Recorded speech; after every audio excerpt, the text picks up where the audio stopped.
All right, 3/13/2024, 4 years from the declaration of the state of emergency. That was a Friday the 13th, and that is COVID Cooties by Symbia. One of the best things to come out of 2020. Let's see what we have here. Twitch and YouTube and DLive are on. We're joined by HBIC, Frank Murr, Holly Weird, Benton, Peace Circle 360, Ted Stryker, Duas Impera, Clockwork 113. Yeah, is it COVID Cooties or Cuties? It's kind of both. And it's cooties in a way. I mean, we're talking about something that doesn't really exist in the sense that the believers would insist it does. It's kind of just a mind game, hypochondria. Cooties do not exist. Is that misinformation? Is my video going to be flagged? There's no such thing as cooties. Phones are open if anybody has anything of importance, or even not. First time callers are always welcome. 505 349 0420. We value your perspective. Your perspective is valuable. You may have insights we do not have. Doesn't matter where you are in terms of your perspective. I just like to know where people are coming from. It tells you something. All right, let's see what we have here. Main topic today. There's a few things. Planes falling out of the sky. You know, cannibalism's so hot right now, but leave the world behind is indeed happening. How is Mike Rothschild coping with this? He came out and he said, predictive programming doesn't exist. And I tweeted at him and I said, look, Leave the World Behind has been predicting this, this, and that. And I was pointing at various events that were concurrent with the release of the movie, and he reacted to me. Not directly, but indirectly. Like a lot of these, whatever, I don't know what it is with these influencers. They have big channels, and if you level a solid criticism, they won't respond at you and give you the attention. They'll create a new tweet and pretend like they're just saying it out of the blue. But he posted something about how there's no such thing as predictive programming. Well, the whole movie was about planes falling. And we have seen nothing but prophecy coming true. The Obama prophecies have all been more or less coming true. We're just waiting for the big one, but it's building up to it. And to say predictive programming doesn't exist is to admit that one is ignorant about this particular facet of propaganda. It's like saying atrocity propaganda doesn't exist or propaganda doesn't exist. The propaganda, when we look at the past, it's like it's pretty obvious. How do people fall for these perception management operations, these influence operations? And you have to remember that they exist in a bubble. You look at people in weird religious cults, UFO cults, Haley's, what is it, a Comet Hale-Bopp and the Marshall Applewhite, the Heaven's Gate cult, Jim Jones, Don't Drink the Kool-Aid, Alex Jonestown. How do people fall into these cults? Well, these are echo chambers. And what I'm suggesting is the mainstream media is such a huge echo chamber that the people who are inside of it cannot even contemplate that it doesn't work the way they report it does. As in, they think that the media are eyewitnesses who run out and record stuff for you, so you have a window to the world. He doesn't recognize the level of filtration or that media is an extension of government and it's a form of mind control, and that we are in a 24/7, 365 psychological warfare zone and always have been. But if he's not willing to even consider that, even just to entertain it without accepting it, like Aristotle would suggest, an educated person, an educated mind is one that can entertain without accepting, but they can't even think outside of their box to see that there is a concerted effort to build a worldview that actually uses entertainment as a subset of the same mind control as the news media, and that these things cannot be separated. There's no meaningful distinction between Netflix and your nightly news, and that's not hyperbole. When I say you can watch Netflix to know what's going on in the news or what's going to happen, that it's a black mirror that tells the future, I'm not even exaggerating, and we have been vindicated way too many times. And I have too many, quote, coincidences, eerie coincidences that have even been reported on to say that there's not something going on. Now, you may dispute what it means, but you can't say it's cherry picking. You can't say it's cognitive bias because it's just too well timed. And the timing is what gives it away. But we talk about this quite often. Let's go ahead and get started through my notes. FoxBusiness.com. Oh, here we go. Boeing failed 33 out of 89 audits during FAA examination report. This is something that came up yesterday, and I think this is good. You know what's interesting is I've noticed that the football player flat earthers are smarter than the mixed martial arts flat earthers. The MMA types get into the Bible, QAnon, Bible Earth with the dome over it, and they're just kind of in that area. They're not really media skeptics in the sense that we are. But I find that the ones who are in the football arena are more likely to be agnostic. Like we had one, Tyler Owen, I believe he's a draftee, and he's like, I don't believe in space. Well, this is a pretty good one. This is another one. This is Levon Bell, debate social media proof of Earth being flat. And I have a few pull quotes from here, but one of the things he says here is who's actually right and who's actually wrong. You can't prove the Earth isn't flat, just like you can't prove that it is flat either. It's just a belief. I'll get some other quotes out of it, but Levon Bell is debating on whether there's proof the Earth is flat. And what this raises here is the question of who owns the burden of proof. And my contention here is that if you say the burden of proof is yours as the media consumer, then you're admitting that the media owns your mind. They decide what's real for me, not my perceptions. They have perception override. You see that screen there? That black box in the corner of the room? Yeah, that screen is it's a digital veil, and I put it over my eyes, and I'm just going to go ahead and make my perceptions secondary to theirs, because that's what's going on here. You can look at your television, and it's not just the news, but I'm talking monolithically. That black screen, filtered through Big Brother's filter, is the universal Bible for the one world view that we're all expected to take up. For 5 seasons, from 2013 to 2017, Levon Bell was one of the, if not best, running backs in the NFL, and now he's promoting the theory that the world is flat. But let me get into some of the quotes here, just so you know where he's coming at. Okay, now he says, how do you know the Earth isn't flat? He wrote on X. Just like you believe the Earth is not flat because they've had those spheres in classrooms growing up, so you believe the Earth is shaped like a sphere. But who's actually right and who's actually wrong? LOL, you can't prove the Earth isn't flat. It's a belief. You can't sit here and say his belief is wrong. Anyway, my point is, he's raising the question of is it a matter of belief? And I've been saying for some time that globe belief, flat earth belief, these are both models that aren't tested by the believer. And these are optional in a sense, and they're pretty much interchangeable. I mean, if you're not going to test it. And I don't contend that flat earth is a model. They'll say, where's your model? I'm like, where's yours? I know, I mean, your model is, in my view, incompatible with perception. And I think if you're not willing to take that leap of faith through the screen, you're kind of left in the realm of agnosticism, of non belief. And non belief is way more defensible than belief in something that you can't even test. At least if you want to have the standard of being, I don't know, speaking from objective reality. Not everybody wants that. A lot of people are content with the reality fluid view of things, the Manduzel world. And I don't have a problem with that.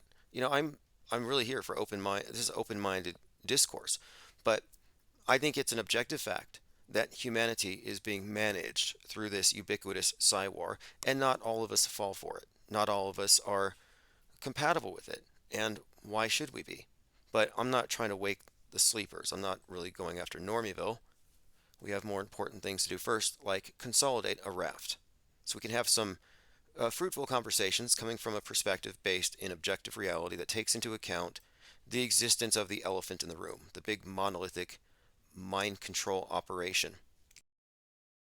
And most of the media skeptics that I speak to, especially the ones who do it all the time, who spend all their time on this, like JLB and Fakeologist, they have very positive attitudes, but they're also very productive. And what I mean is like they're not escapists. They're very engaged, but they're not doomsayers. They're not doom boofers.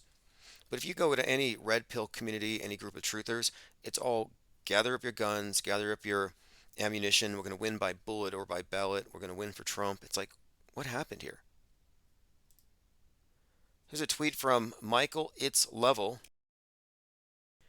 He says 1,564,000 in 24 doomsday predictions, 0 times these apocalyptic events have occurred. Those stats don't phase the doom and gloomers. Yeah, look, we have to put a deadline on this. If the world doesn't begin to finally end on 4/8, doesn't have to end, but the beginning of the end, if the beginning of the end isn't on 4/8 with the eclipse, then there's a few Twitter channels we have to block, and I'll start addressing them. I mean, I've already called out a few of them. Donnie Darkind has really disappointed me.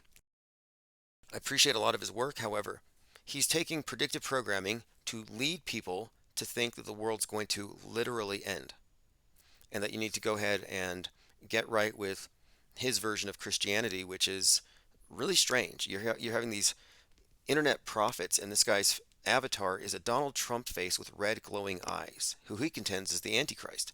So you have the Antichrist Trump face with the glowing eyes reading Bible verses telling you to give your soul to Jesus. And I'm like, this is strange. Like, doom scrolling is weird, but this doomsday apocalyptica, it's very strange. It's very culty. All right, let me catch up on some comments. Dewis and Paris says it makes sense then that the flat earth operatives try to tie flat earth investigation into a belief in God. Oh yeah, they actively outgrouped anybody who didn't. The Infinite Plane Society was named as such. We were making a distinction between what we were positing and what they had already settled. They said, "Oh, we figured it out. It's a disk with a dome over it." I'm like, "What's outside the dome? What's the curve of the dome? Does the dome touch the ground? What's it made of?" No answers. No curiosity. It was like, read your Bible. I'm like, you know what? I'm sorry, but we're trying to, at least with the IPS, our concept does is and has been from the beginning. Let's break out of their worldview, which is clearly what the globe concept does from the get-go. It puts you in a closed system, and let's see what additional facts are available, which may take more information. But no, they had settled on a model, and those who didn't agree with it were outgrouped as Satanists, as whatever labels they could come up with. And so Infinite Plane Society, they were like, oh, well, even Russian Vids, who changed his name to what, Ukraine Vids, whatever he is these days, he was like, the Bible doesn't say infinite plane. That's a satanic blasphemy. And I'm like, I'm not saying as a fact that it's an infinite plane, although if you were to look at the dominant paradigm and how they explain it, they say the universe is flat. But leaving that aside, I'm just saying we need more information. Let's consider our options open, infinite until proven otherwise. But these same people who chastise us for saying that it wasn't a pizza disc under a dome are now embracing what they call the extended plane. Infinite Plane Radio. What's up, caller? Hello, how you doing, Tim? Very well, very well. Hello, can you hear me? Yes, loud and clear. And what topic has piqued your interest? Uh, you've always had a great opinion. No, sometimes I agree with you, sometimes I don't, but I do respect your opinion. Awesome. And that's a good starting point for anything, really, because we're here because we are, in a sense, philosophers. We like the ideas themselves and the knowledge. And I learn a lot from wrong answers. And I learned the most from when I've been wrong. And I was wrong about my worldview up until 2013. I was 100% wrong. And I've become less wrong over time. Somewhere about that, I caught on the same train. But my question was, a whole lot of these big podcasts now are talking about souls and, oh, your soul this, your soul that, and it's it's quite a time to be talking about that subject. Why do you think they're talking about it now? Why is it so important now and not then? Yeah, that's an interesting question because the conversation has always been kind of hijacked by religion. And I try to, bring up, I mean, beyond all the fake news, we have all this strange ritual stuff, and it all deals with our spiritual, or the spiritual aspects of reality. And we talk about loosh, the concept of are they in some way entraining us so they can harvest our soul energy, whatever that is. But this conversation, I think, is timely, and I think there's a lot of people interested in it, looking outside of just the very simple thing or the simple soul dualism, but going into what is it exactly. I mean, what is your take on And then we've always been talking about it, but now that they are talking about it, it's just like we don't know why they want to push this on us, but my opinion is just I am what I am. I believe what I believe. If you want to change my opinion, let's talk about it. Maybe you can change my mind in the conversation, maybe you can't. But if you can't prove your opinion with words, then it's not valid. Yeah, I agree with that. I try to look for logical fallacies because it's easy to get somebody to accept something by a sleight of mind, is what I call it. And I think the mass media mostly relies on a lot of trickery to get people to accept things. And these days it's even worse, I believe, because it's visual trickery. How do you get someone to not believe something that they believe they have seen, because they've seen it on a screen? So we live in a time where people have never been easier to deceive. We've always been programmed in what we watch in the media that we've been given, and then now, well, they've showed us enough, and then now I guess they feel comfortable enough to talk about it. They wouldn't allow us to talk about it in the way that they allow it if it wasn't something they controlled or they had a lot of operatives in there. I feel like they involve themselves. When I say the media itself, it has like an immune system. And it just seems like a lot of limited hangout operations. Like they talk about something so they Ah, can control the release. see, because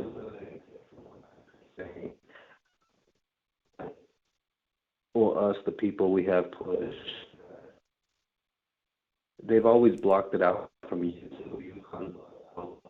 They've been this subject, and now Wait, one really quick all of here. a sudden, Hold on a sec. Your phone is just breaking up for just a second. If you want to repeat what you just said. oh, yes, they've always canceled people like that talk about these things, and then now all of a sudden it's cool to talk about it. That's why I get iffy on all subjects. Okay. Once it gets cool to talk about it, do I Yeah. make any sense? Am Yeah. I? Yeah. Absolutely. Like they make, like for example, what's with these celebrities who will take these ideas and then run with them, and it makes it seem like okay, now this can be discussed, and often they do that to take an idea down. For example, they brought out the flat Earth topic with Kyrie Irving, and now he drowns out all of the regular people on the internet who talk about it, and he doesn't interact with any of them. So he's got this fame, he's got the numbers, the people following him, but he doesn't reach down to the people. He keeps it up there where the media can shoot it down by shooting down this one person. So I'm very cautious about anything that's allowed to be leaked out there. Yes. So for the example I have, so you remember back with the whole Nipsey Hussle thing when you were talking about it? Oh, yes, absolutely. Yes. So now, have you seen that there's this guy that's talking about it? He's like the big gang leader over there in LA, whoever it is. It doesn't bother me. I don't live anywhere near there. But oh, there was a call. He knew that that situation was like you could see it. Their vehicles are sloppy. Yeah, for people who Cause aren't. I think it was like Big U, Big Herc, something like that, or I don't know, something like that. But like one of those guys, and then now you could see it, cause like I've been following you long enough now where I picked up on the details, and then now you see their stories sloppy, and they're just throwing stuff out there pretty much. Yeah, yeah, that's what I find interesting is, and a lot of people say it seems like they're getting sloppier and sloppier, but it's really that we're becoming more aware because I look at the older psychological operations, the older crisis actors, etc., and they've always been terrible. It's always been just bad government actors. But it's until you pay attention. And I think we've been trained to kind of tune it out, the news in particular. But when you really look at it, it's fascinating because it's in our faces, but we're trained not to see, and it's It's an awakening of a sort, just to be made aware of the fact that you're being lied to all the time. Right, right. And then just a little piece of advice. You should always go back on what you used to talk about just because it's always valid. Facts are facts. You can't lie about facts. And Nipsey Hussle, Nipsey Hussle, Okay, you know what I'll do? Um, Tupac, I Kill the MC, all that, I remember, I remember. We no, can't forget those points because those are the points that get the newcomers to follow along. okay. You know what? We don't need them. We don't want them. You know what I'm saying? Like, it's because like a lot of the times we get lost in the subject because what you talk about is like a little advanced for the people like that are getting new to the subject and they might get lost. But Yeah, those and are facts. and from a Those are marketing facts. perspective, I think it might be a good idea as well. And so you know what? I'm going to do this. I have this monetized channel. I can upload videos now. I'm going to do a collection I was planning on, but we'll go back subject by subject, and I'll do like an hour breakdown in a YouTube uncensorable safe version. Because yeah, we could easily create dozens of hours of content going back years. That is 100% valid. You're right about that. And we'd probably attract a lot of And really great you've minds. already talked about it. It is there. It is there. Like it's not like you don't have to talk about it. You could just probably put out the old material again, and it'll catch on who we need to catch on, and whoever doesn't catch on, we didn't need you on the team anyway. Okay, what I'll do then is I'll go back specifically for the old material, and I'll be cutting up parts and representing it because I wanted to update the 24/7 looping live streams, and we had so many callers back then as well. So yeah, I'll take that into account here, and I'll definitely put that on my priority list here. Thank you, Tim. Thank you. Keep doing what you're doing, brother. You're doing you're doing all the work that needs to be done. Thank you. All right, well, appreciate the call, and have a great evening. Thank you. All right, Yes, everyone, sir. another great caller. We picked up a lot of callers with the faux death of Nipsey Hussle. And the reason why we do need to keep a lot of these previous events in a loop is that there is no continuity. The collective mind doesn't have a memory that's not rooted in the mainstream media reality. We have to remember that all of the stuff that we are talking about is stuff that only remains valid in our minds because the mainstream media becomes history. You go to a history book, go to any textbook, open it up. The official version, the official mainstream media version of any event is going to be the one reported. The crime statistics, yeah, they're going to add in a bunch of atrocity propaganda and mass shootings that didn't happen. It's like we're so far outside of their box, and they look at someone like Alex Jones, for example. Right now, Alex Jones is being targeted by an HBO documentary coming up, and it's going to mainly focus on the S Hook thing. I'm reticent to even say the name, but the whole point of it is, I think, to destroy in advance any type of organized online demographic that is focused on media deconstruction. And I think I've said this many times, but it's worth repeating. Alex Jones is a fake canary in a fake coal mine, and his job is to run laps around a big tree called Sandy Hook in order to distract Trutherville from the forest of fakery. Because every mass shooting, every mass casualty event, every terror attack is produced by the same monolithic media. So when you're looking at one and saying, oh, this one's sus, but this one, it's real. I'm like, wait a minute here. You're missing something. And what are they missing? They're missing the fact that they're treating the media as though the media is being objective. And this is one of the points I wanted to raise today. Those reporters are considered to be objective by most people, and especially truthers. They think the reporters are eyewitnesses. And that's their big trick. They convince you that their reporters are eyewitnesses. And maybe some of them are, the ones who aren't fully in the know. But they're really not pure eyewitnesses. They're tainted witnesses because they're believers in the worldview they promulgate. And it's something that's we're going to make. I'll make a bigger point of this here in a minute. I actually have a blog post on this because someone had raised a kind of a rebuttal recently. It was a caller, and we were talking about some event. Maybe it was in Ohio, the train derailment. But whatever it was, this person had said something along the lines of, I don't know, I wasn't there. And for some reason, it kind of bothered me, but I didn't exactly know how to confront this. I don't know, I wasn't there. And what I've concluded today is that it's a cop out, that it's an indirect argument from authority. That's what it really amounts to. But what I'm saying is, on what basis can we call fake news fake? If I say, hey, that's fake, and someone else says, you weren't there, well, you weren't either. So then, how do we decide who has the authority to say it's fake? Well, it depends. Who is the authority over your mind? You or the government?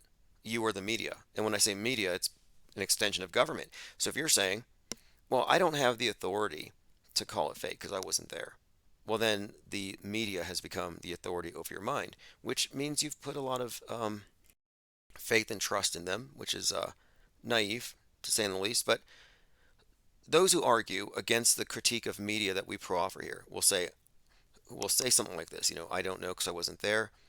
But the implication is also to suggest that we, the non-media, weren't there, so we can't know. Now, to say nothing's knowable or real unless you can personally or physically attest to it is an unreasonable burden of proof, and it's tantamount to reality denialism. But what we're doing here isn't reality denialism. We're distrusting liars, and we're in fact defending reality. Isn't that what we're doing? It's real versus fake. And fake is the winner, has been for a long time. Fake won a long time ago. We are in a deep faked reality.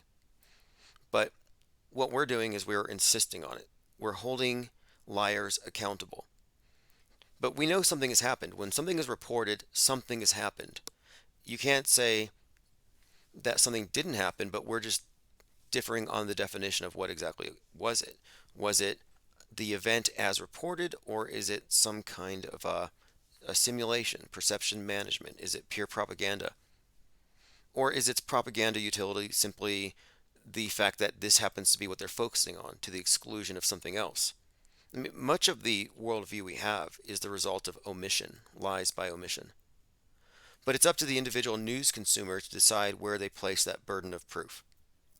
If one trusts media and accepts the claims at face value, then the default is that each story is true unless stated otherwise.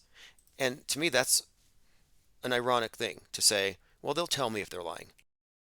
Okay, so the pathological liar is going to tell you when it's lying. You're gonna just go wait. Like, I'm just gonna trust them unless they've been caught. In other words, but occasionally the mass media will expose a liar, like Brian Williams or Jussie Smollett, and they do these things in a very dramatic way to kind of make it look like, hey, if someone lies to us, it's going to be a scandal and we're going to expose it. And this is to give viewers the impression that lies are an exception to the rule.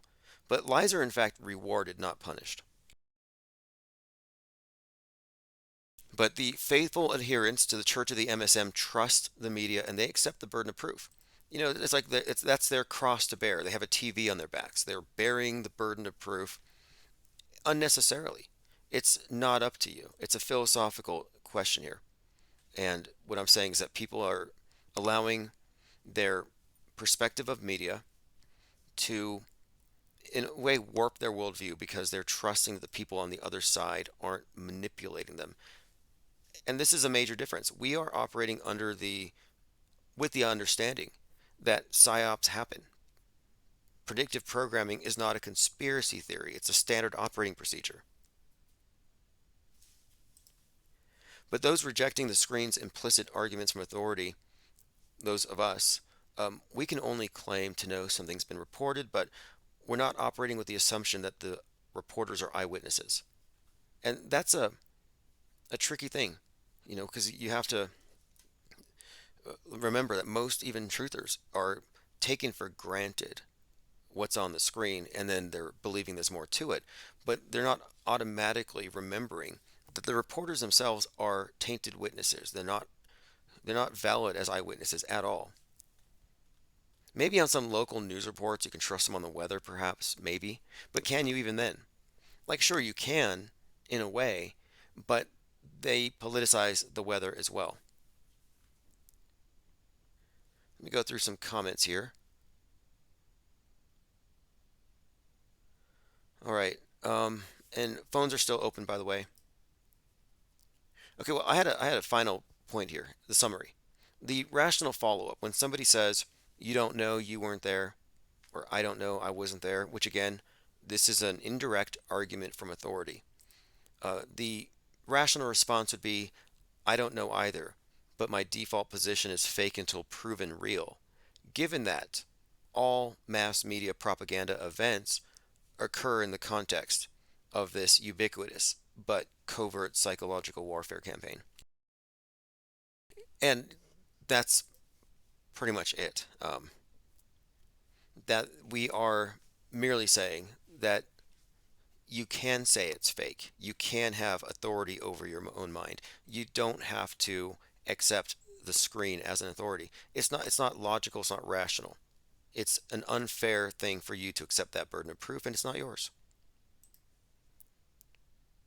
Last night we talked about the new normal, cannibal gangs, killer clouds. I think Richie from Boston is suffering from chemtrail lung.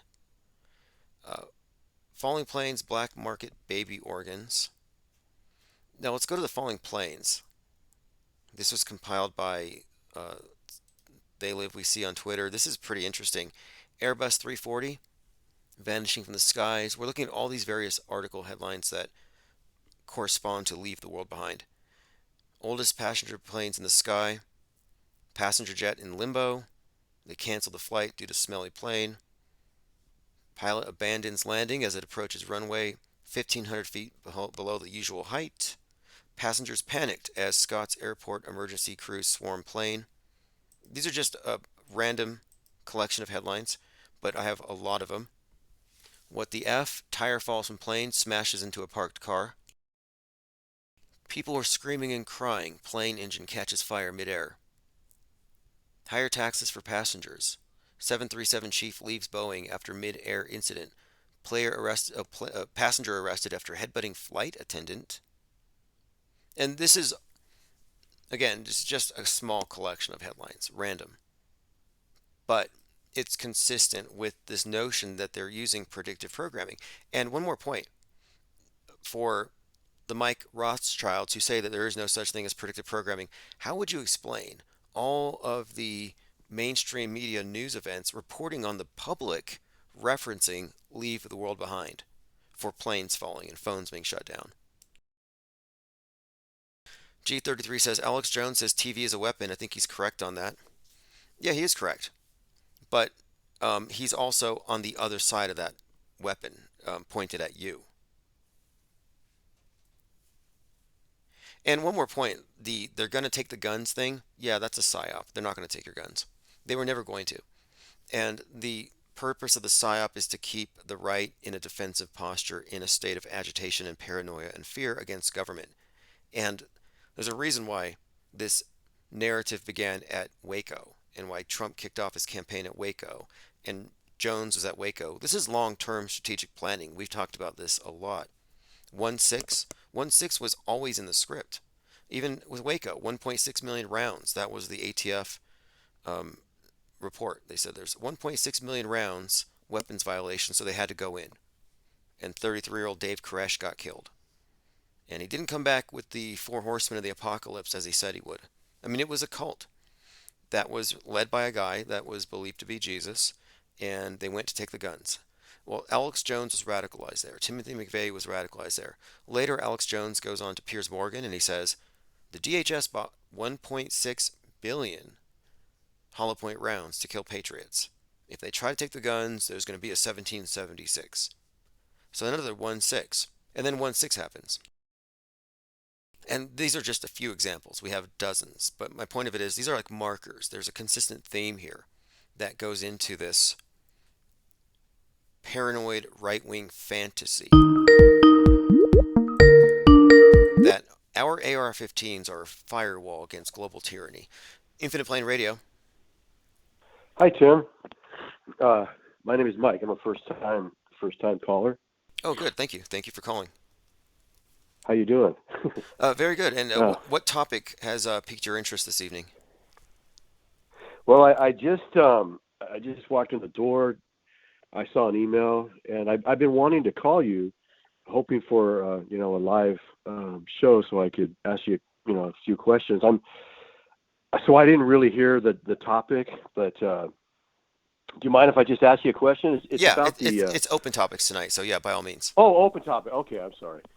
Anyway, I'm for the most part, I track with a lot of what you talk about, but then there's just some things that I don't quite understand. Maybe I'm just not interpreting it correctly. But in regards to the contrails, chemtrails, whatever, um, I know what you've said about it, but maybe I misunderstand because there's obviously something in the sky that I see. It's like these planes are just flying around willy nilly, making tic tac toe stuff in the sky. What is it? I mean, Yeah. if it's not toxic, then I mean, are they trying to lead us to believe to fear that it's toxic? Yes. But I mean, I, it's not just clouds because I see it. no, you're right. You do see it. And what I'm saying is this: is that Yeah, we're asking, what is it? And right, the framing of the question is what creates the misperception. So, for example, if you were to look at, well, we'll stick with this trails. You look at it, you're like, well, what are they spraying? That's right, a loaded question because it contains the premise that there's a substance in the plane that is being ejected out, and right. Okay, it preemptively rules out, well, what does hot air do in the rarefied atmosphere with this humidity condition? So what I'm suggesting here is that when we ask the question, even though we know hmm, we're being lied to, the liars aren't always lying. And what we can trust are repeatable, testable results. So you have probably witnessed these things, and you're like, well, wait a minute here. They fly over yeah, clear sky, there's trails, and then it rains. So your logic is, you're like, okay, well, this and that seems to follow, and then it rains. And a lot of people stick with that. But the yeah, mind game is that the conditions for precipitation were there already, which is why you had persistent trails. The trails didn't cause it. So I'm saying it's right. mainly a misperception. And I believe that this misperception is intentionally being created. Okay. I think it's an intentional psyop to create fear, no different than climate change. Right. Yeah, I don't believe in that either. But so you're not denying that there's actually something in the sky that we're just not making it up, right? Oh no, It's that's the just that thing. it may not be toxic, and We're seeing the same thing. I'm not denying it, yeah, but right. we are having different interpretations as to what it means. But I for the Yeah, longest time, I understand. It's like, well, why wouldn't they? They're lying to us in the news. They're using trauma-induced mind control on the children with these hyper-realistic school shooting drills. Why wouldn't they just spray us for the fun of it? But even that right. falls into the fallacy of appeal to motive. But the more I looked at it, the more I realized that this might be another psyop targeting people who don't believe in climate change to keep everyone on the same sheet. That man's about to destroy the Yeah, planet with geoengineering. I wouldn't doubt it. I mean, really. Okay, so can I jump to another topic now? Yeah, and one more point though. Here's what really made Okay, me the final, like this is it. The final nail in the coffin here is that I found some charts the Air Force has used since the 60s to predict okay, when the trails would form, and they said it's because they didn't want their military jets to be viewed by the enemies. So they were able to predict it, and if it means, so if they're using these charts to predict it, then it's predictable. And if it's predictable, and chemtrail theory isn't, contrail theory has to win. That was what settled it for me. But we can move on yeah. from there. Well, okay. Well, going back to what you're talking about, then you mentioned climate change. These people are all like they want to go green and all that, and they're all worried about climate change. But then they got these planes up in the sky. Just, I mean, they're not passenger planes, right? They're just flying, spraying whatever. I mean, isn't that putting out like a carbon footprint type thing, or That's I guess that's ironically, okay. ironically, they have been saying this. They're okay. After 9/11, they grounded the planes, and it was reported after that the temperature of the world went up a little bit because the planes weren't blocking the sun. So NASA has been suggesting for a long time that contrails are screwing up the environment. So it's kind of interesting now that the conspiracy theorists are in total agreement with NASA that whatever the planes are doing, it's bad for the globe. And they both agree, or at least NASA says, we need to do something about this. Less flying, for example. Huh. Wow. Okay, and then the other thing about on the topic of the vaccines, um, you were the other day I was listening. It was a restream, and you were talking about that there is no like sudden deaths or something going on or mass mass deaths. Oh yeah, Did I don't. Well, one thing here is I don't have any reason to believe uh-huh. in any of the anti position. And I don't believe the pro position. I think the anti and the pro are both controlled. You got the mainstream and the alt mainstream. The Okay. skeptical view doesn't include fictional mass die-offs. And you haven't seen a pile of bodies. You haven't personally witnessed it No, I on haven't. with Yeah, you're either right. cause. And so it's like, well, it's Uh-huh. another one of these things where I think it's a belief that is promulgated by So, controlled opposition. do you think that the whole VAERS deal is a psyop then? It's not real, or I think you have to look at who is making a claim. Like they'll point to uh-huh. like the Ma Vaers argument. It's like Ma Bible or Ma NASA footage. It's another one of these arguments from authority, but you have to look at how people are using it. And militant anti-Vs are just as trustworthy as militant pro-Vs. I don't trust either side. And if somebody's taking a Right. side, they have an agenda. And if they're Yeah. taking a side, they're also brainwashed and they're part of the political horseshoe and they're not skeptics. And I'm really here for media skepticism, not for the people who have an And agenda to defeat the liberals or the deep state or whatever. and the whole excuse me, the whole myocarditis and all that, the supposed Now we're getting into this area uh here. We're getting this area here where we're gonna flag the channel. But look, oh, okay, what do I okay, well say I'll is that stop. like, Like I said, this is my look, first time oh calling, no, so that's fine, that's fine. What I'm saying is that like I don't know the rules, man. I am no, there's no rules here. What I'm saying is that Okay. anti-V is a controlled Anti-V. opposition position, and I'm not Okay. anti-V. I'm not pro-V. I'm not taking a side on it because it is an issue that was planted there to polarize the left and the right. So your skepticism against it, whether you realize it or not, has put you into the herd that is on the right side of the political horseshoe. We are over the Huh. horseshoe. I mean, and that it could be your opinion, Okay. but what I'm saying is that, and my opinion on this is pretty well established, and I've said this since 2020, that what they've Yeah. done No, is, I'm open, man, because I know that we've been lied to for forever, so I don't know what to believe but anymore, do you believe in sin?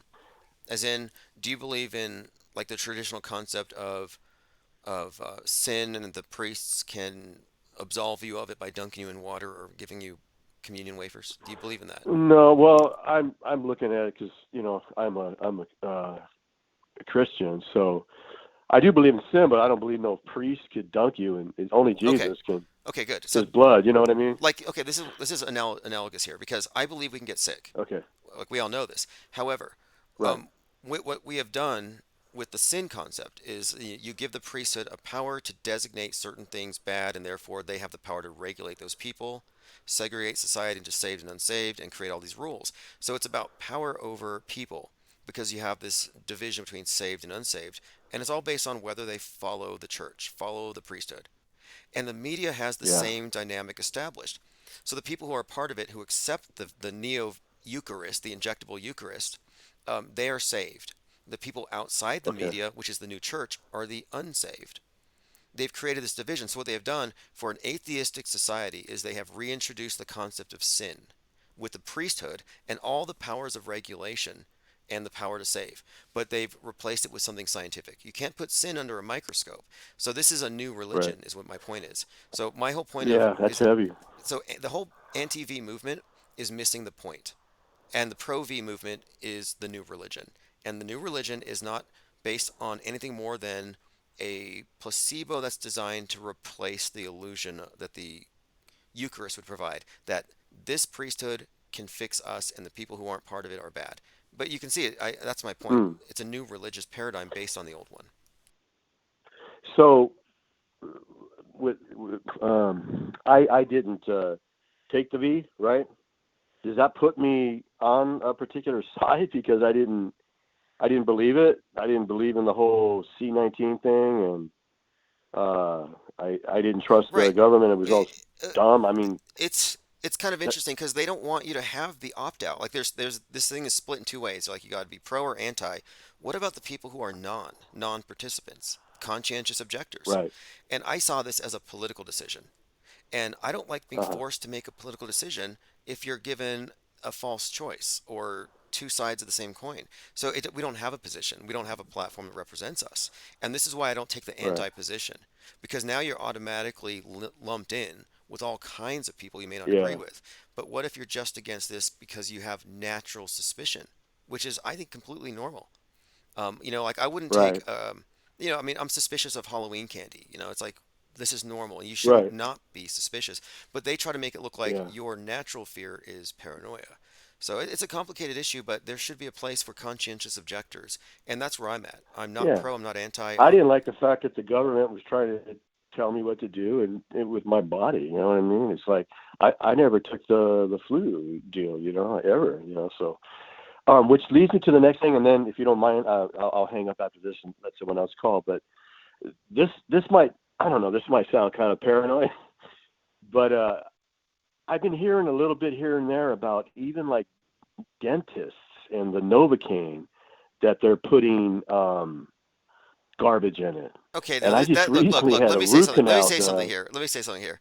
Yeah, Uh, there's some absurdist paranoia out there, and the entire issue is right. purely political. It's all propaganda, all of it. Chemtrails Okay. are fake. Those are cirrus clouds. It's ice. It's actually beautiful. The reason why they're crisscrossed is because of flight paths. And do these Right. cirrus clouds linger if the climatic conditions are there? Yes. Does it block the sun? Yeah, but it's nice. Does it have an effect on the Okay. climate? Not even close to provable. Not even. And Right. my Right. point is that um, everything about the Psywar is fear-based. It's bifurcated. If you're on the left, you fear Right. stuff on the right. Yeah. Look, it's so perfect. The system is perfect. And if anything you're Yeah. suggesting brings in a partisan fear, it's fake. Why is it that only the right wingers are scared of needles? Why is it only left wingers are Yeah. afraid of guns? It's guns versus needles. Yeah. But look at the dynamic here. A gun is active, male, symbol of toxic masculinity. You could say phallic. The needle represents passivity, getting penetrated, and it's consistent with the left, the feminine and the masculine. It's all a psyop, and I don't fall for any of it. I'm not a needle phobe. I'm not a xenophobe. I'm not a gunophobe. I'm not a skyphobe, Right. which is a term I had to come up with to describe all these people falling for all the different ways that you can fear the sky. Wow. But hey, I Yeah. appreciate the Okay. call. I appreciate the call. I do believe that we have the right interpretation here. That the fear is the weapon. All these other things are Yeah. ways of dressing it up. But anyway, appreciate you Right. calling. And Hey, thanks, Tim. I appreciate it. mhm. Take care. No, the dentist is not trying to V you through the Novocaine. Very interesting call. Interesting timing. Yeah. Lean Dion says caller timing is interesting with all these flag terms. Yeah, I know. He's there at the FBI headquarters, and they're like, yeah, here's a list of terms. Call Tim and say this, this, and that. Just kidding. Benton says I'm a chemtrail phobe. Well, chemtrails don't exist, and it's not a position you can stand on. You can't rest on it. You will lose your credibility as an eyewitness if you're going to be influenced by logical fallacies. Interesting call though, and I like these questions, and it needs to be brought up. I've made it clear that, and it's actually apparent. You can look at it now. We have a one world religion, and they have a replacement concept for flood myths. They have a replacement concept for sin. The sea thing is a devil that the atheists believe in. How do you get these atheistic people to be regulatable by a priesthood when they don't believe in sin or devils or gods? You give them the science fiction equivalents. And look how quickly they converted to this new system. But again, I think it's fascinating though because these are what I call truth or orthodoxies. Here's the thing, what holds the skeptics on the world stage? People are always like, oh, kill your TV, don't trust the media. Everyone can say that. People on the left say it, people on the right say it, but none of them go far enough to actually step outside of the box entirely. And that's because before you get out of the box, you have a lot of people there who are able to gatekeep the wanderers and give them alternative explanations. Like someone's like, hey, look, I don't trust the news. This climate change stuff doesn't make sense to me. It just seems like a way for communists to take our stuff. So what do? They look for alternative information, and what do they find? Oh, yeah, climate change isn't real, but you know what is real? Geoengineering. Yeah, those airplanes, not only is it toxic and it's poisoning you and it's giving us chemtrail lung, but it's altering the weather in a bad way because man is bad for the earth. Well, now you're in agreement with Greta. You just went from not agreeing to agreeing, but with a different pretext. But now you're both on the same sheet as NASA. It's a mind game. The only winning move is not to play. That's from War Games. Let's see what else we have here. Dewis and Paris says seemed innocent enough. Yeah, I would say that those terms are flagged because these are, of course, again, the truth or orthodoxies. I say chemtrail, I'm going to have a notification underneath the YouTube video, even if I say chemtrails don't exist. But these are hot button issues. And all these hot button issues are attached to red pills, which bring you deeper into the nightmare. So let's say you're a blue piller, you're a dreamer, and you're blissful. But then you have a friend who's got InfoWars on all the time. He's like, here's a red pill. Yeah, the planes are poisoning us. Oh, here's another red pill. The water, the fluoride, it's making you apathetic. That's the reason why you didn't wake up before. You got to drink the filtered water. Oh, yeah, those immigrants, yeah, they're here to outbreed us and take our jobs because we're being replaced, and that's all being financed by the Rothschilds. So every red pill you take brings you deeper into the nightmare vision that the Truthervillers live in. The Truther Village, Trutherville as I call it, they're having a very bad time in life. Their world's about to end at all times for a dozen different reasons. And now they're afraid to go to the dentist. They're afraid to go to the dentist because they don't want to get the V through the needle. But it's a system here designed to take anybody that's waking up and then plug them back in. But now, instead of their agitation being directed against the mind control, now they're fighting in the info war. Like Alex Jones says, you are the media now. Yeah, you are. And the media is mind control. You are part of the mind control infrastructure. Good job. Just as much as the pro, whatever the issue is, in 2020, the ones who were all for it, they were basically working for the government mind control operation. Well, the antis are as well. You've been drafted into the info war. I'm not fighting the info war. I am a conscientious objector. I'm a peacenik. And a lot of people have a problem with that. Like, oh, you're not agitated, you're not mad, you're not ready to run up the hills of a Capitol wearing buffalo horns, carrying a spear, shirtless, covered in bad tattoos for your country? No, I'm not. I'm not agitated. In fact, I have peace of mind when I'm online. When I'm here on the internet communicating with other thinking people, analyzing the worldview that the public believes in, and then comparing it to what we know to be true, yeah, I find this to be very calming and it's peace inducing. I'm not about to go out and buy a gun and get a big old flag and then say by bullet or by ballot, we're getting JFK Jr. into the office. I saw that they were talking about Aaron Rodgers being a VP for RFK Jr., which would be fascinating. And I'm wondering if the nonners have decided that Aaron Rodgers is JFK Jr. in a mask. Has anyone floated that out there yet? Because they will believe it. All right, let's go through your comments. Lean Dion says Greta was arrested again. We should get all of Greta's mugshots together. Like you've seen those mugshot compilations. Like here's the first mugshot, and then here's the one after they got caught doing meth, and then here's another one, 5 years of crack. And you see somebody devolve over like 50 mugshots. I would like to see Greta's mugshots over the years and see what happens to her. See if she looks like she's living green. Or is she going to get bigger? Let's see what we have else. Cole Anchor says, you've probably covered this. What's up with Dr. Creep? Sorry if it's out of topic. I'm not sure what Dr. Creep is. Let me take a quick look. I'm looking into a movie called Doctor Sleep, a Stephen King sequel to The Shining, about a baby that predicts 9/11, which is really interesting when you look back at how The Shining had all kinds of 9/11 predictive programming. Okay, I'm looking at Dr. Creep. Looks interesting. Looks like if you have any information on it, you want to call me. I haven't looked into him yet. I haven't looked at the headlines. The Unmuted Mind says, "What effect does Wikipedia banner have on videos?" It's probably some kind of like subliminal thing. Like the normies probably see it and they just don't hear the video, or they hear a subconscious reading of the Wikipedia article over your voice. Hollywood says, "IPS, what's your take on oh yeah, the eye on the greenbacks, the all-seeing eye? It's the eye of, I think it's the eye of Nimrod.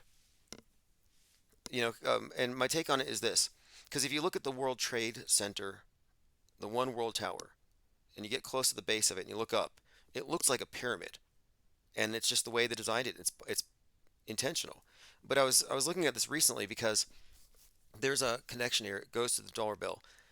Beneath the pyramid, it says 1776 in Roman numerals, and of course 1776 AD, the beginning of the America, rather, the birth of America. But the One World Trade Tower is 1,776 feet high. And here's where it gets interesting, the connection. It goes into the pyramid on the back, 1776 AD, has a correspondence to 1776 AL, which is the Masonic Year of Light. You add 4,000 years, it goes back a little further. But the 1776 AL is when the Nimrod begins the construction of the Tower of Babel. So we're looking at the Tower of Babel and America's construction, both at 1776, AL and AD. So this number has a connection to this one world tower theme. And the pyramid itself has a connection to Giza, because the Great Pyramid in Giza is 5,776 inches high. 1776 AD was 5776 on the Masonic calendar. So this connection here is essentially that the building of the Tower of Babel corresponds to the building of America, and it all ties into the symbolism of this one world tower that reaches into the heavens, but of course the builder being Nimrod. And so the eye in the pyramid, if you ask me, it's the builder. And this Nimrod, of course, it's a biblical character. This is Bible lore, Masonic lore, but I think it's all just allegory for the one world view, which is what we have. This is the Tower of Babel, and man is already united with one language, the internet, with one mission, or the path to the heavens, the space programs. The space program represents the trip from Earth to the heavens, and it's interesting too that the richest man in the world, Bezos, has a space agency, and on the anniversary of the Apollo landing, he went up into space. They launched him up at 9/11, but I think it was very symbolic. Man stepping on the moon, uh, the incursion into the heavens. I think it's all symbolic, but the dollar bill ties into the role of America as Babylon. And you look at the largest cathedral in the world, I think, the St. John the Divine in New York. That cathedral has in its pillars carvings that seem to show, New York as Babylon being pummeled by tidal waves. And this is pre 9/11. You have the Twin Towers being bowled over by this tidal wave.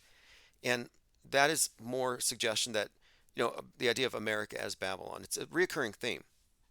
The One World Trade Tower fits into this because of its height, but also because it's connected to this theme, of course. The Twin Towers sinking ties into America as the West sinking, but it's all emblematic of the coming fall of the tower. And this is all very significant right now with these planes falling. Leave the world behind. If you really get into the subtext, it's about America falling, the Tower of Babel.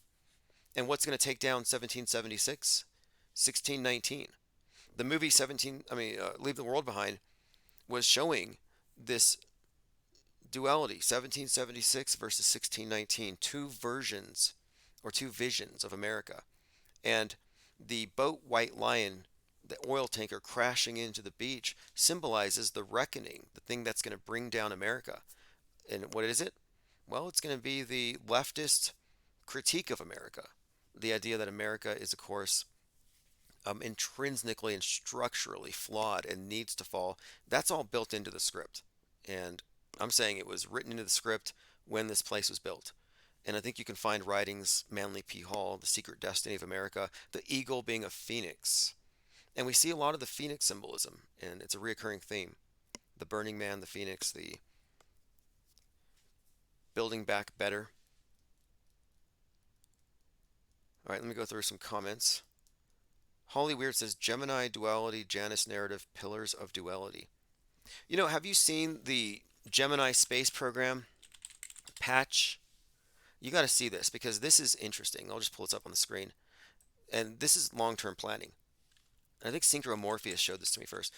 This is the patch for NASA Gemini, but tell me that doesn't look like the Twin Towers with impact points, the twins.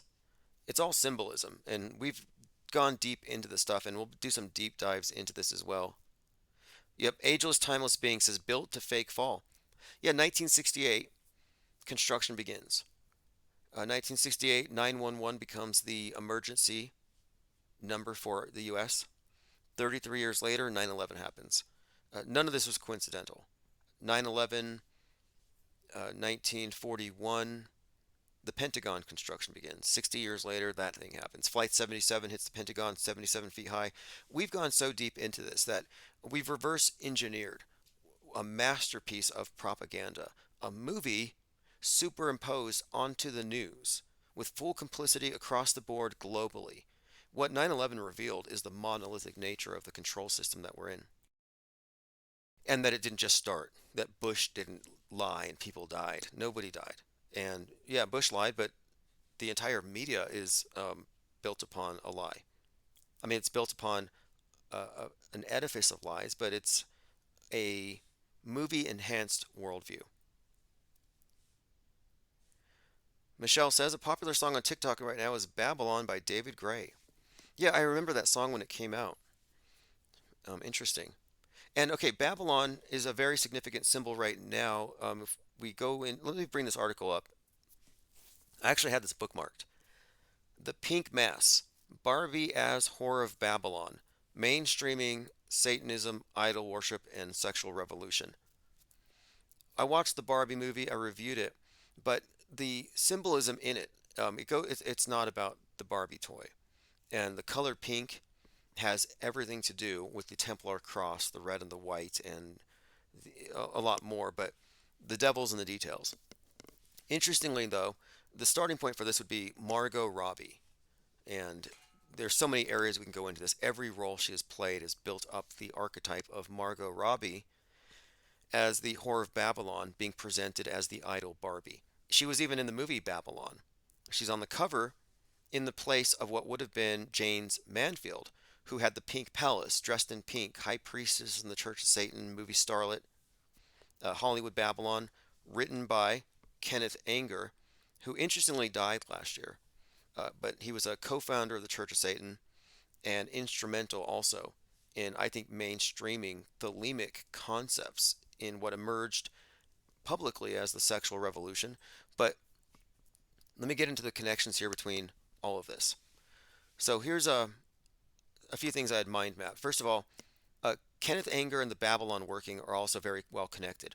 Here's what's the Babylon working refers to Jack Parsons, L. Ron Hubbard, and Marjorie Cameron back in the 40s, 1946, doing some kind of weird sex magic ritual to incarnate the spirit of the Antichrist, which might be Donald Trump. I mean, he would have been, in his mother's womb at this time. But the significance of this event is simply that Jack Parsons is like the godfather of modern rocket science. That JPL, some jokingly call it Jack Parsons Laboratory, but you can't separate from NASA and our scientific or our science-based worldview. You can't separate science fiction, L. Ron Hubbard, Jack Parsons, who was the American counterpart to Aleister Crowley, bringing back Mystery Babylon, and movie magic from our worldview, and movie magic represented by the movie starlet Marjorie Cameron. Marjorie Cameron was presented as their Red Witch, the Scarlet Woman. And in this new world paradigm in the occult of today, they've updated the names of the god and the goddesses. So they now refer to, Christ and Magdalene or Isis and Osiris as Babylon and the beast. So the elite worship Babylon and the beast as the this basic masculine feminine. But we're going through a transformation in our age, and what Barbie represents is the iconoclasm of the god and the goddess and the introduction of a new goddess archetype. So instead of a virgin, now she's a whore. Barbie was introducing these concepts in Barbie feminism, notably when the movie opens up and it's a bunch of little girls playing with their dolls, pretending that they're in a kitchen. And the narrator is saying that motherhood is prison, it's a denial of selfishness, basically talking down being a mother. And then Barbie appears where the monolith would be. 2001: A Space Odyssey, a monolith appears and all the apes go wild. Well, in this case, Barbie appears instead of a monolith. And as the narrator is describing the drudgery of motherhood, the little girls begin bashing the heads of their babies on the rocks. So it's infanticide. Of course, the audience is laughing because it's funny. And they're killing their babies because they want to be like Barbie. Unattached to a superfluous male, they want to be able to buy stuff and, live in their little Barbie land fantasy. So the Barbie land in the Barbie movie is a world dominated by this new archetype.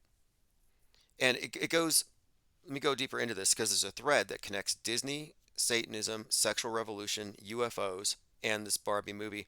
And by the way, Kenneth Anger, who wrote Hollywood Babylon, was also a Mickey Mouseketeer and an eyewitness to some disturbing things about Walt Disney that he talked about. But now I want to talk about the color pink.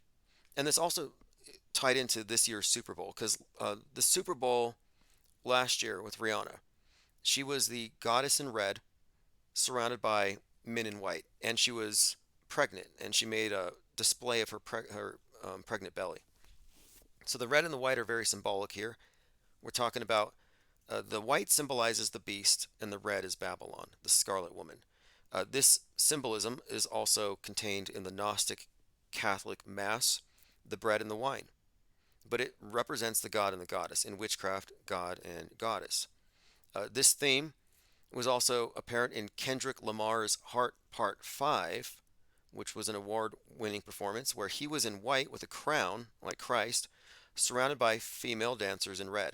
So male dancers in white, pregnant woman in red. Male Christ figure in white, female in red. And he's covered in blood. And this is about mothers, and he actually dedicated this, I think, to women's rights. But this is the public meaning of it. But what's the occulted meaning of it? Well, we're looking at the Mystery Babylon fertility rite. The OTO described itself, and OTO is where you get, what Aleister Crowley came from, Jack Parsons, and L. Ron Hubbard Scientology. It's all based on this, which is the OTO was a neo-Gnostic Christian Templar religion with sexual magic as its primary ritual secret. The OTO, Order of the Templars of the East. It's an occult secret society and hermetic organization which was founded at the beginning of the last century. So you see the red and the white of the cross? This is where you get pink from, as you'll see. Now, the sacrament of the Aeon, referred to by Aleister Crowley, and this is what Jack Parsons and company were all involved in, is the combination of, without getting explicit, we're talking about God and goddess, blood, and, it's like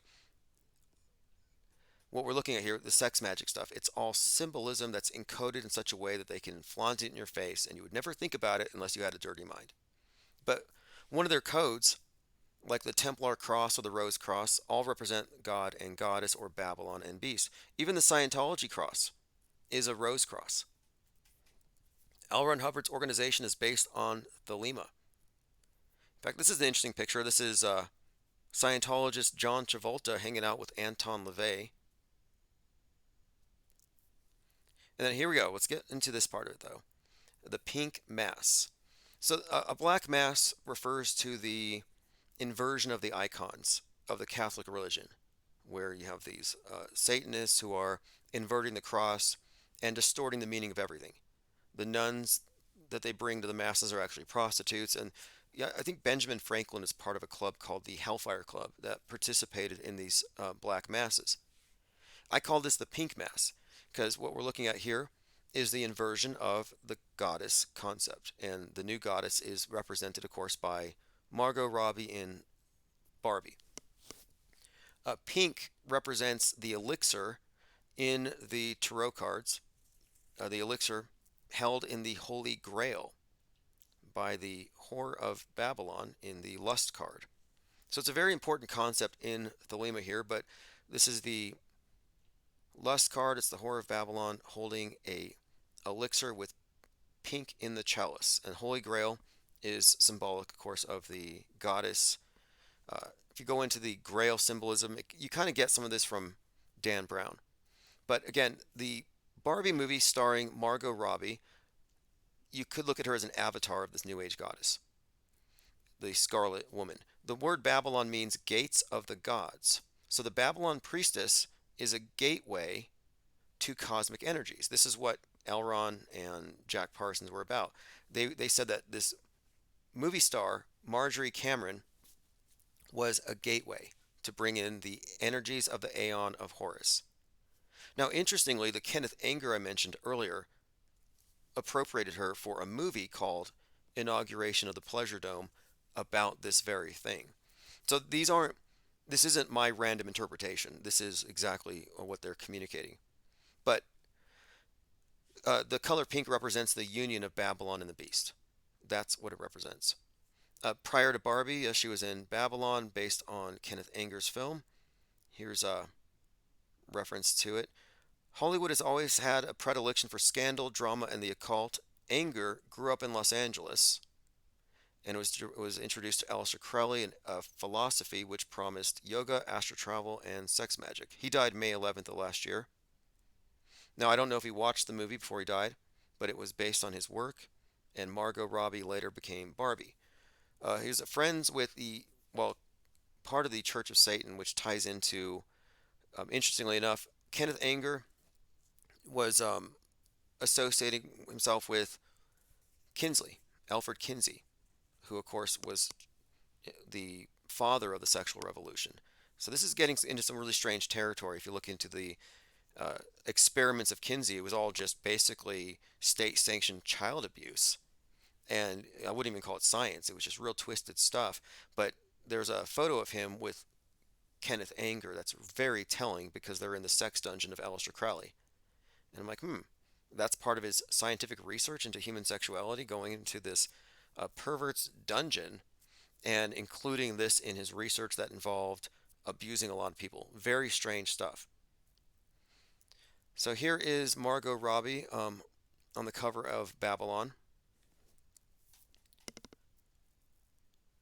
And then this is the cover of Kenneth Anger's book. And again, this is Jayne Mansfield, who lived in a pink palace, dressed in pink, and was hanging out with the head of the Church of Satan, who was friends with Kenneth Anger. I mean, it's just such a small circle when you look at all these.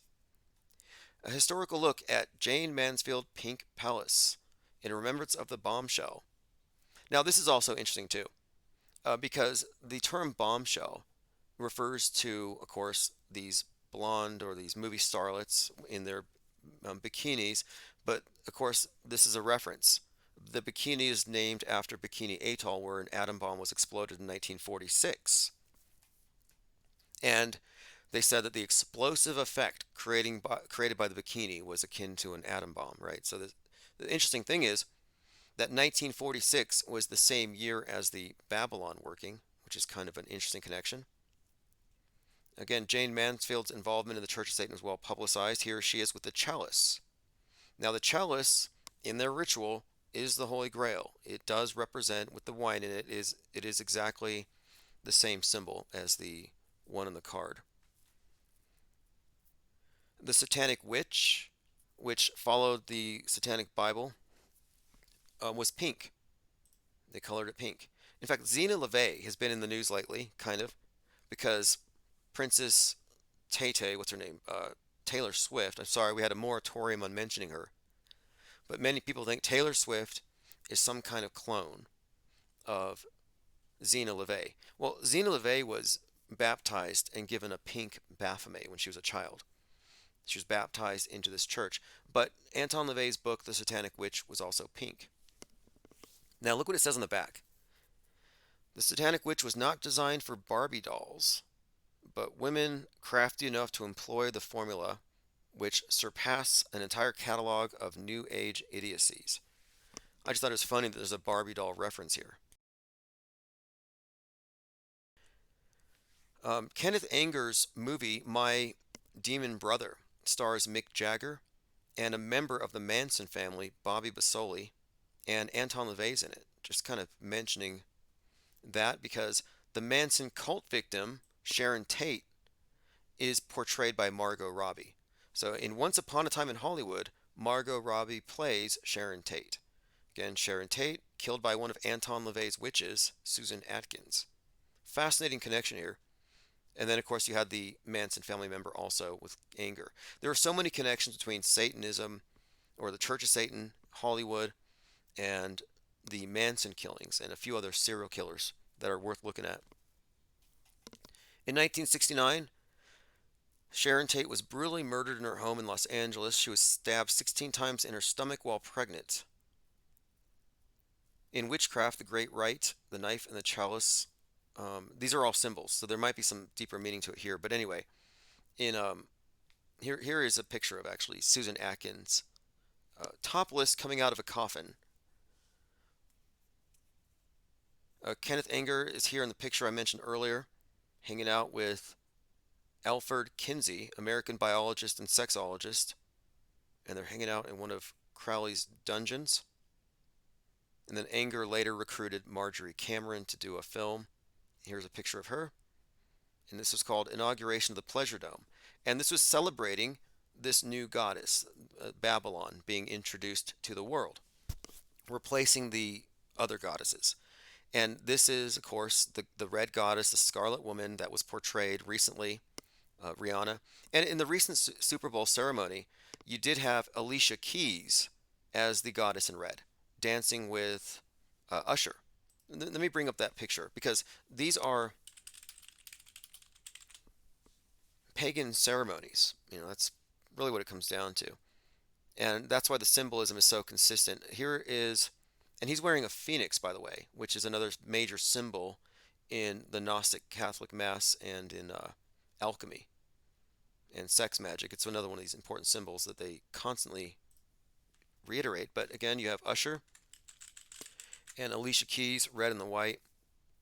Christ, or rather Babylon and Beast, that's what that really represents. Okay, moving on. The film reflects Anger's deep interest in Thelema, the philosophy of Aleister Crowley, as indicated by Marjorie Cameron's role as the Scarlet Woman. This was Crowley's concept of a goddess, and she served as a direct inspiration for the film. The Babylon working was a ritual to summon and unleash the energies of the new aeon. Now, here's where this is even more interesting to me because there's so much nuance here in these connections. Jack Parsons, rocket scientist, was part of something called the Suicide Squad. And he died at the age of 37 when there was an explosion. A bombshell killed him. And I think it's all symbolic. I don't think he really died in this way, but he was in something called the Suicide Squad, which ties into a Margot Robbie role she was in that Suicide Squad. Just another fascinating connection here. Now he blew up, bomb making materials, Suicide Squad designation. Now if we take the term blonde bombshell to mean goddess, avatar, or Scarlet Woman, you could say that Jack Parsons euphemistically exploded with Marjorie Cameron. Margot Robbie in the Suicide Squad, again, here's a picture of her. And he is killed by a bomb. Now, Barbie as the Whore of Babylon. This is the article. I'm still scrolling down, but here's another section. Babylon and the Beast is an inversion of Magdalene and the Christ. It's an updated template. The difference now is that Isis is unveiled. She was shrouded and concealed by patriarchy, Barbie is all about down with the patriarchy.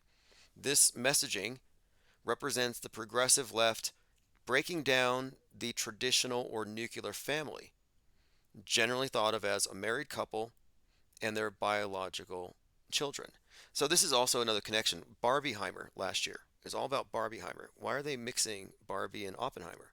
Well, there's a connection between the splitting of the atom and the splitting of the nuclear family. We're seeing some correlations here. 1946, the new age beginning, and what we're seeing is this new beginning. Barbie showing up as a monolith is very significant in this context as well. Now, again, unveiled. Nearly two-thirds of Americans who went to see the Barbie movie said the film made them more aware of the effects of patriarchy in the workplace, according to a survey.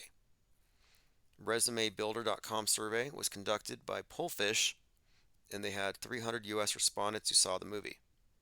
So the unveiling of ISIS refers to the rejection of shame and traditional roles. And the New Age movement is all based upon this radical transformation of all mankind. So the new gods are being introduced to facilitate this. This is ISIS Unveiled, H.P. Blavatsky. Here's some mentioning of the Tower of Babel. We talked about this earlier. And this is their Masonic lore. Anno Lucius, Year of Light, 1776, which is 120 years after the flood. That's when the Tower of Babel's creation begins. And I mentioned that Jeff Bezos, the richest man in the world, has some connections to Nimrod on the world stage. Well, he's building this thing, says, move over Nimrod. Amazon gets green light for its own Tower of Babel. In Virginia, he's building the Helix building. So I'm bringing up this because we're talking about the significance of course, the Barbie idol being introduced right now and how it correlates to America as the Tower of Babel. Here's a picture from the stonework on the Cathedral of St. John the Divine, which has the Twin Towers being destroyed. And this was before the year 2000.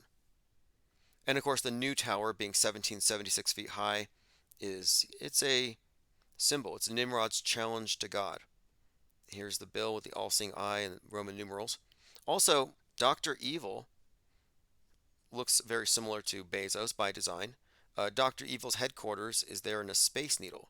And the symbol of the space needle is another symbol of the Tower of Babel. Space is the new heaven in this new modern paradigm. In fact, I have an example here of Bezos laughing like Dr. You have grander Evil. space ambitions than going to the edge of it. Did this moment motivate you to push deeper into the cosmos? Hell yes.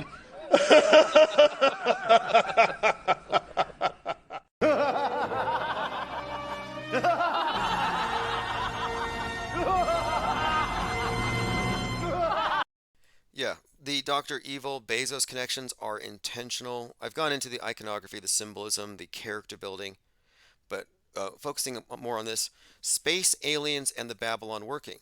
So here's a very significant point here. Marjorie Cameron was the first eyewitness to a UFO.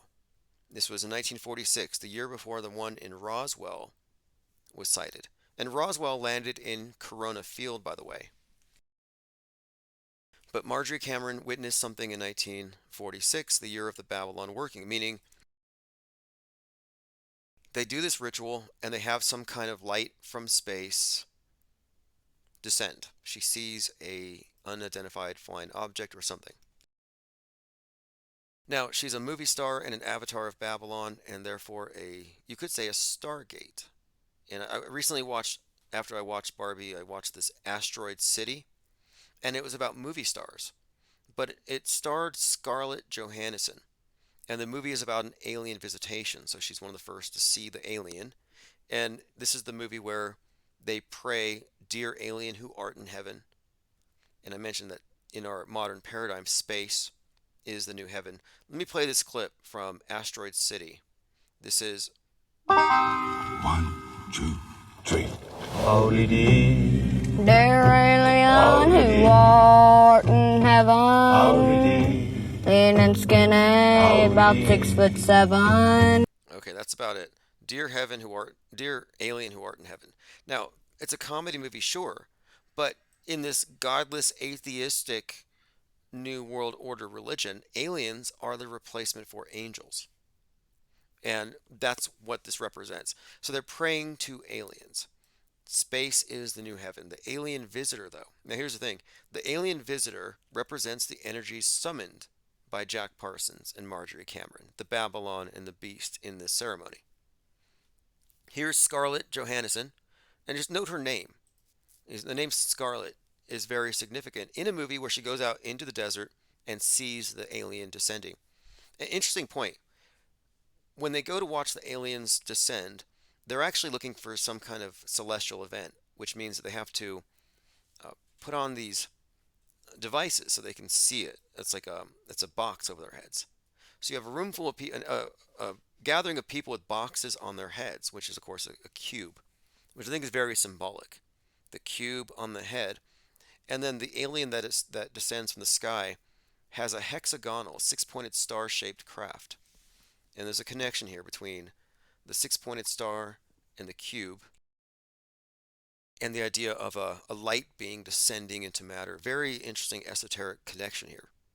But what I'm pointing out here is that the fact that Marjorie Cameron was the first to see an alien or UFO connects the space program with this Babylon and the occult. And now, of course, we're bringing it up to speed with Barbie. Barbie as the latest iteration of this. Here she is as the monolith, and the Stargate thing is also an important key point here. The space program, because what I'm bringing up here is that the space program isn't really about taking you to some distant paradise. It has a few different functions. One function is worldview formation. It keeps us all on the same sheet. We all agree this is what the world looks like. This is the game board as seen from afar. And you can trust your elevated priesthood who've gone far enough away to see it. It's also there to give you a utopian blueprint for the best way to live. The Mars program, since its inception, even with the Russian space pioneers, has always been space communism. Create the ideal, sustainable, utopian society, and then ask humanity, well, look, if it's so perfect, why don't we live on Earth as we do on Mars? So they're using the space program to sell you on idealism, on utopianism, on something that you can't have until you destroy what is. So it's actually kind of a revolution against freedom. But the space program is, again, designed to get you to accept this new worldview. And of course, it's got this other function. It is a replacement for the archaic concept of heaven, but it transcendence. It has an esoteric aspect. It still conveys the traditional symbolism. I would argue that space travel is allegory for higher states of consciousness. There's a reason why. I mean, look, the numerology, 33 vertebrae, and it symbolizes the trip from the base of the spine to the top of the spine, the path of the fire snake, consciousness rising. It's not a new concept, the idea of man's higher states of consciousness being, symbolized in various ways, usually a snake climbing, but in this modern context, they've given us a symbol of transcendence, which is man exiting the world in a rocket. But the thing is, the speed that you need to go to leave the world is Mach 33. So I'm like, oh, that's actually very consistent with the idea of transcendence or exiting the material realm being correlated with 33. 33, of course, being the symbol of the higher state, which is why, of course, Christ transcends at 33. Going through some comments here really quick, make sure I haven't missed anything. Nicholas Pitts says, I see April 8th as the eclipse and the biblical new year, April being the first of the 13 months. Oh yeah, Pisces is the final sign, so we're starting the new year in that sense, in the sense of the zodiac, and also this eclipse represents a great Xing over America. It started in 2017, now they're crossing that line. So we're crossing that line on 4/8. It will have been X'd. And this follows the recent Class X solar flare that shut off so many people's phones. Disease X, Twitter X. The X is a very key symbol in all of this stuff. In fact, SpaceX is a huge part of this. The University of Texas and SpaceX have something called the Stargate.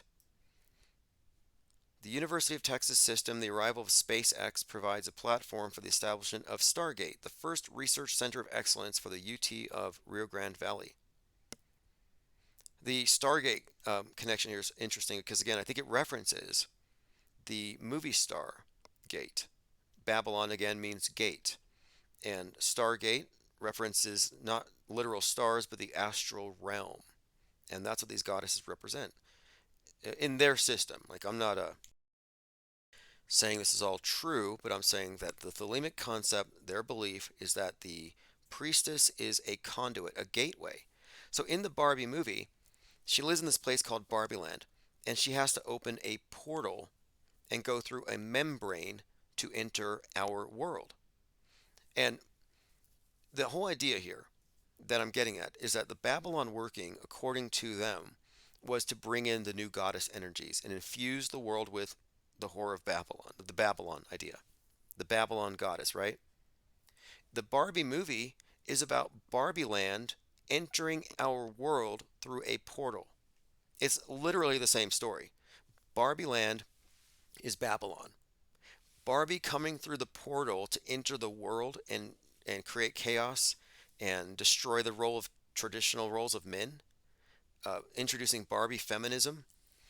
The men in her world are all Ken dolls.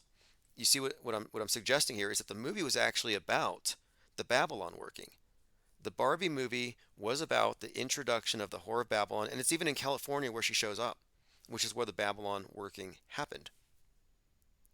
So the pink again symbolizes the Babylon working, Babylon and the beast and their union. And when she enters the world bringing the pink, it's all about this new aeon and its energies being released into the world. And interestingly enough, the chalice is a symbol of the goddess, as the knife or the athame, the dagger, is a symbol of the god. So again, knife and cup. Not hard to understand, euphemistically, male, female. So it's kind of interesting that at the end of the movie, Ken is still a doll, but Barbie becomes a real woman. And the very last word in the Barbie movie is gynecologist. She literally asks to see one. It's the last word in the movie. So the final word in this movie is she's a real woman, and they reference the Holy Grail, the chalice. They reference the symbol of the Whore of Babylon at the very end, the Whore of Barbylon. Not a coincidence. This is a revelation. It's a revealing, and it's idol worship. I have more here on Margot Robbie and more symbolism, and there's just so much. It's so deep. But what I'll say is this. The Barbie movie did not arise in a vacuum. It was coordinated with Oppenheimer. We've already explored the connections between the bombshell and the goddess euphemism. You know, interestingly enough, after this, Leave the World Behind came out. And Ethan Hawke's character, and he's a Ken doll, he's a Kenified man. He's wearing a Bikini Kill shirt. And he's wearing Bikini Kill, and while he's wearing this, another character says something about how his son could sleep through an atom bomb. Now, his son could sleep through an atom bomb. Atom bomb connects with Bikini Island, 1946, the nuclear tests, and of course the term bombshell. So you have Bikini Island, atom bomb, Bikini Kill. But then you dig deeper. Bikini Kill is a feminist band. So it's a like Barbie feminism. So you have more feminism connected with, of course, a reference to the atom bomb, Barbieheimer. And of course, Bikini Kill. In the movie, there's actually a nuke. So it's like that actually foreshadows that as well. But the Barbie turns into a living being, and she's an idol. And of course, here's something else about idol worship. In the way that we talk about idol worship, you know, usually think about like a graven image or a statue. But no, in the way they actually worship idols, it's in living idols, as in a living being. turned into or treated as an avatar of the goddess. They call it drawing down the moon, for example, where the high priestess is the goddess for the context of that ritual. I would say that Rihanna, for example, at the Super Bowl was being worshipped as a avatar of the goddess at that time, a living idol. And Margot Robbie is just the latest avatar of this Babylon goddess. And this is all ritual magic, and it's all to facilitate the transition into this new age. I have a follow-up article that goes deeper into the symbolism of the Barbie movie. For example, they try to put her into a box, like because she's out of her toy box, when she goes into the headquarters of Mattel. And it's all very symbolic, every single piece of it. But at the top of the Mattel Tower, which is a phallic tower, which they even draw attention to, the CEO even calls it that, they try to put her back in the box. Well, the idea here, I think, is connecting her to Pandora and Pandora's box. And again, all these ideas of the goddess energies being released, releasing chaos into the world. It's the reoccurring theme. Eve, Pandora, Barbie, all very much disruptive of the status quo. And we're talking about the patriarchy. All right, let's continue here. Tyrone says Robbie was in the movie Bombshell about Fox News. Interesting. Interesting. I'll have to check that out.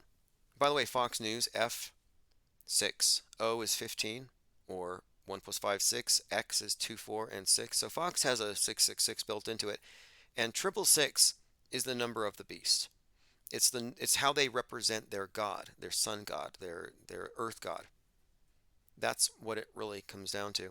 They have another number they use to reference the goddess. I'm not going to get too deep into their numerology, but my point being, we're seeing, or we're unmasking what has always been in our faces this entire time, which is the unveiling of this new religious paradigm in its exoteric and esoteric aspects. By the way, there's a link in the chat if you want to join the Parallel Media community on X. I say we can get 10,000 people involved in this parallel media, this philosophical divide that we're really expanding upon and highlighting. We have to drive that wedge to quarantine from Trutherville. And I know there's far more than that.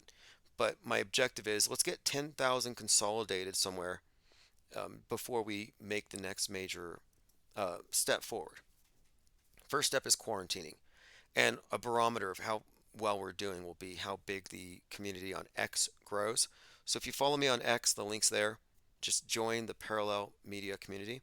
And I only post relevant information there to what we're talking about. Parallel Media is distinct from alt media.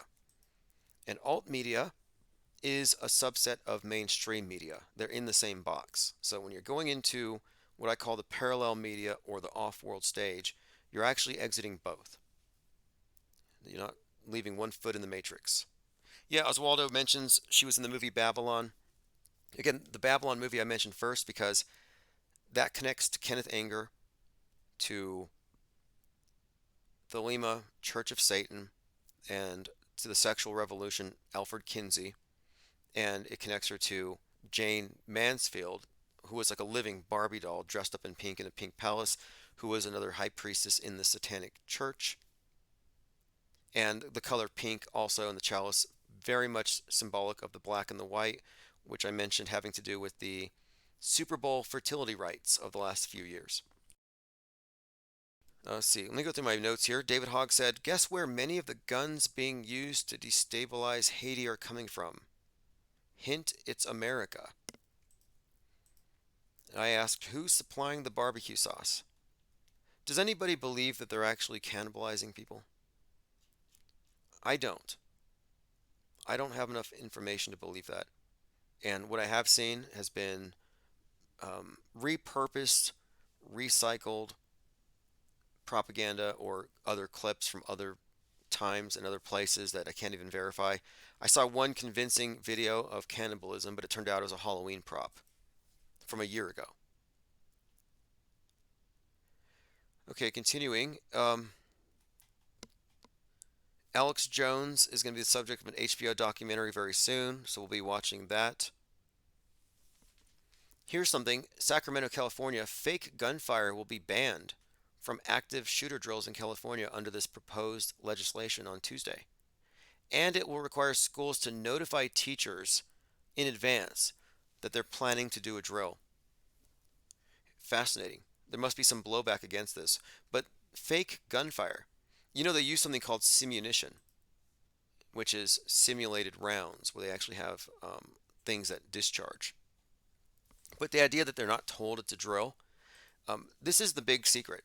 And this is why I'm confident saying that Alex Jones is a fake canary in a fake coal mine and that he's distracting you from a forest of fakery. They're not going to take your guns. You know why? Because the purpose of these mass shootings, these psyops, isn't to take your guns. It's to create the perceived need for drills. That's why. The whole purpose is the drills. And why drills? Because the drills are how they terrorize the population. This is terrorism. The hyper-realistic school shooting drills constitute a form of psychological warfare against children, perpetrated by the state. Gives them Stockholm syndrome. Who rescues them? Oh, the black-clad black-clad paramilitary police with big guns. Yeah, those are the ones who are saving the kids from the Second Amendment practitioner out there. Because that's who we got to fear. You got to fear the people who believe in the Second Amendment.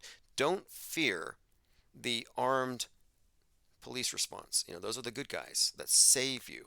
You see? But when you really get down to it, if these drills are predicated on a threat that doesn't exist, then it's the police, it's the ones doing the drills who are the actual terrorists. It's the teachers who are the terrorists, who are perpetrating superstition, fear, and paranoia. And I'm saying is that is the point. So in this sense, is Alex Jones really a good guy? Like, is he really fighting for the truth in any way if he's not exposing that there's no need for drills? No. Because in his view, these things are being instigated or stimulated. They're not simulated. And that's the main distinction here. Are these events simulated or stimulated? Are they provoked and are they real? No, they're all fake. They're all fake. And prove me wrong on this. Look, I'm saying every single mass shooting event has been theater. If you have some information to prove otherwise, bring it, because we've been looking for a long time. And if your assumption is, if it's reported, it's real, I'm sorry, but that's not good enough. They report lies all the time. And sometimes they're forced to admit it. I love looking at that NPR article, the school shootings that weren't, where you can find that in the 2015-2016 school year, NPR investigated, wow, it was like 300 mass shootings. And it turns out there were 11.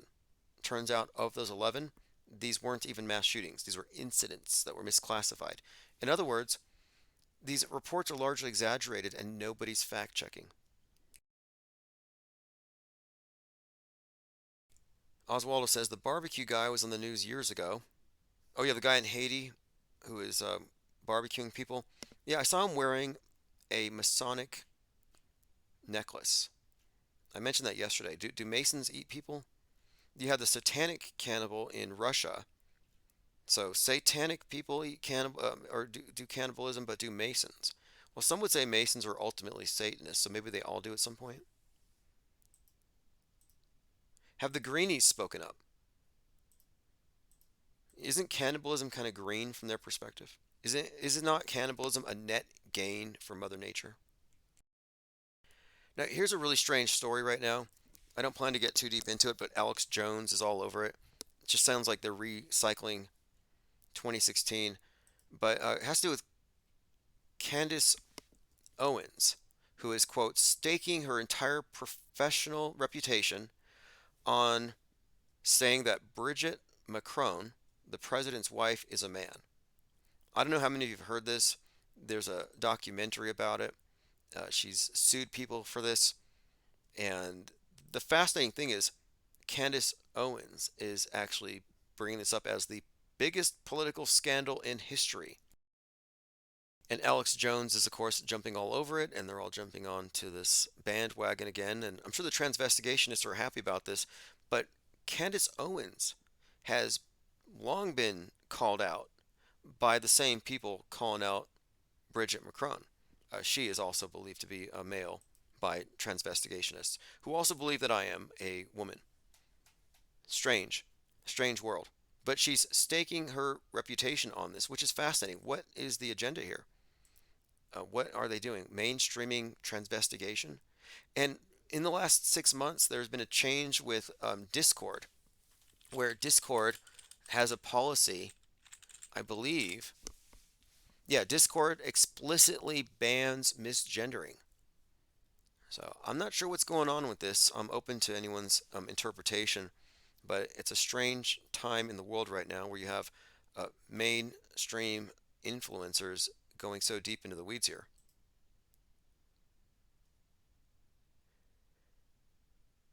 Elephant Tusk says, Tim, you do well manning a phone line in a crisis hotline. I have.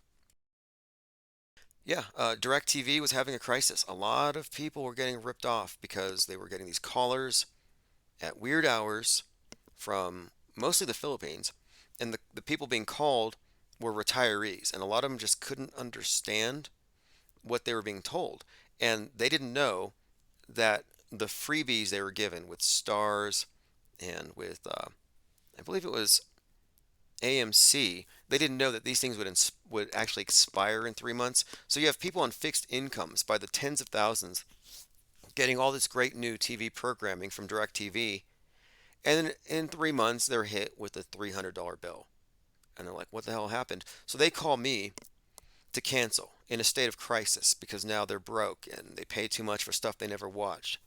And my job was to keep them as customers, avert the crisis, and I did. I was in retention, and I helped keep them hooked onto their programming with free credits and promises to do better. All right, let's see what else we have here. All right, we're getting close. I have to go do a few errands. Join the IPS Parallel community, Parallel Media. Right now we have 20 members. It doesn't sound like a lot, but we're the ground zero for what is going to be a major schism. I mean, this is it's almost like a denomination in a sense. There's a need for this. There's a vacuum. There's a major void waiting to be filled. Fake mainstream and fake alternative have a monopoly on this stuff, and they exist within the world stage fictional universe, and their only way of defending it is by distracting people from really what we're saying, from pointing out the man behind the curtain, and no one else is doing it, and we're organizing on this basis. So it's going to be a very interesting year coming up ahead. I didn't get through all of my tweets here, but I just wanted to point out here, and I'll put a link in the chat, that if you join this specific community here, you'll be really at the cutting edge, ground zero of this, the cutting fringe. There's also a new section on here on my Twitter account, articles, where I'm posting a number of articles that show up on my other blogs, but I'm consolidating everything here to make it easier to share. I put out a recent one called "The Sun Was Never Yellow and the Sky is Clear. Exit Trutherville." If you're not auto-hoaxing, you're not paying attention, among others. Anyway, thanks for the calls. Appreciate the chats, and the chat room is very, very active right now. And I think we're going to be live likely tomorrow morning. I have a lot to go over. We hardly got through everything, and we're still trying to get back into Discord, and that's going to happen very soon. Duos in Paris says, getting an X account is on my list of things to do. Yeah, look, X is garbage by design. They're allowing Musk to sabotage this public commons. He's a fall guy for free speech. Disease X that the WHO is preparing for, the one that's going to shut down the world, is not something coming from a bowl of bat soup. Disease X is a reference to the mind virus to come. And it's all part of this immune system they're building to prevent any kind of organized skepticism. So if there is an inoculation to Disease X, it is this. It is Infinite Plane Radio. Just go to IPS Insider on my Twitter account, and at the very top of my profile, it actually has a direct link to join the community there. And I'll also put a link in the newsletter. Cole Anchor says, I'm glad I found this group. It's honestly kind of crazy. I only did a day of digging when I was bored. Well, this group has been suppressed for years, and there's a long story here, but there was every effort made to prevent a networking of media skeptics at this level, and we've evolved into something. And this think tank represents something much bigger than us, but it's just been marginalized and atomized and split up. And what we're doing now is we're consolidating. I'm not trying to wake up Normieville. We're going to burn down Trutherville. But ultimately, we're reaching out to the people who've already stepped outside of the box. There's really no time to pull people out of it. We're not rescuing people from Plato's cave, let them enjoy their puppet shows. We have more important things to do. Hark says, appreciate you, Tim. How about a lifetime sub deal, $40, thinking that many would just go in on it? Interesting. Okay. There is that option, by the way. If you go to ips.monster and sign up, I do have an annual option, but I'll come up with something. That's probably a good idea. And I am going to take into account what the other caller said about getting old content back in. All right, this has been fun. This is Auto Hoax, or GTFO, Chief Crow and the Flat Earth Worms. We'll start off earlier tomorrow.